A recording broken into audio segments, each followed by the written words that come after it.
Can you imagine being an influential suffragette and playing the bagpipes for the king, and all by the age of 10? Well, that's exactly what happened to Bessie Watson.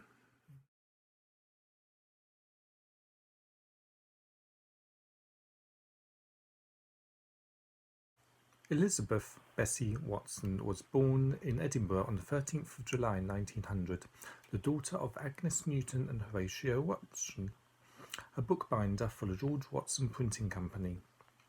Her parents encouraged her to take up piping at the age of 7, as her parents hoped it would strengthen her lungs against tuberculosis after her Aunt Margaret died of the disease.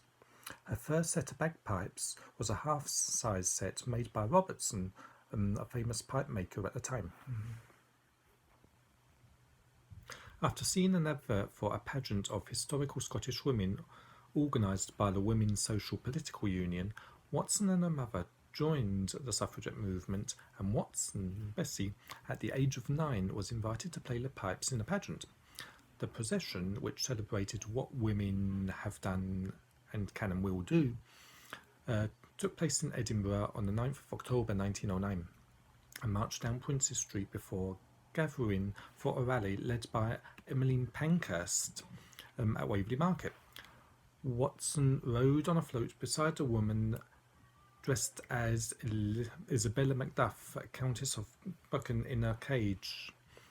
Several weeks later, when Christabel Pankhurst came to Edinburgh to attend a meeting in the King's Theatre, she presented Watson with a brooch depicting Boudica in her chariot.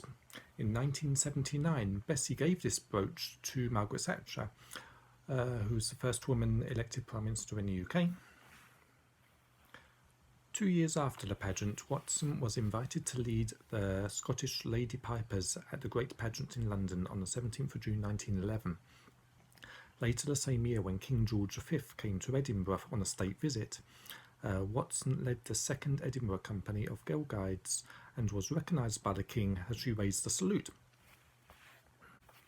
Watson continued to be actively involved in the suffragette movement and wore hair ribbons in the colours of the suffragette campaign to school. She played the bagpipes on the platform at Waverley Station as trains departed, taking convicted women's rights campaigners to Holloway Prison in London, and she piped outside Calton Jail to encourage suffragettes imprisoned there and raise their spirits. A century later, this location is now St Andrew's House, the home of the Scottish ministers and civil servants. Scotland's First Minister, Nicola Sturgeon, on the 1st of August 2019, unveiled a memorial plaque to Watson at her home in the Vennel, saying, "I go to work in the morning to the place where Bessie would have played, knowing that I go there now as the first woman to be First Minister of Scotland." Watson became the only female member of the Highland Pipers Society at the age of 14 and won a number of piping awards. She also founded the Broughton School Pipe Band, which she led for 27 years, and Watson continued to play the pipes daily into her 80s.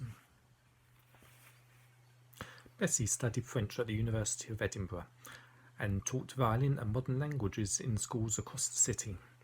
In 1926, Watson moved to Trinity, part of the city, with her parents, and in 1945, at the end of World War II, she married John Somerville, an electrical contractor. Watson sadly died in Edinburgh in 1992, 2 weeks before her 92nd birthday.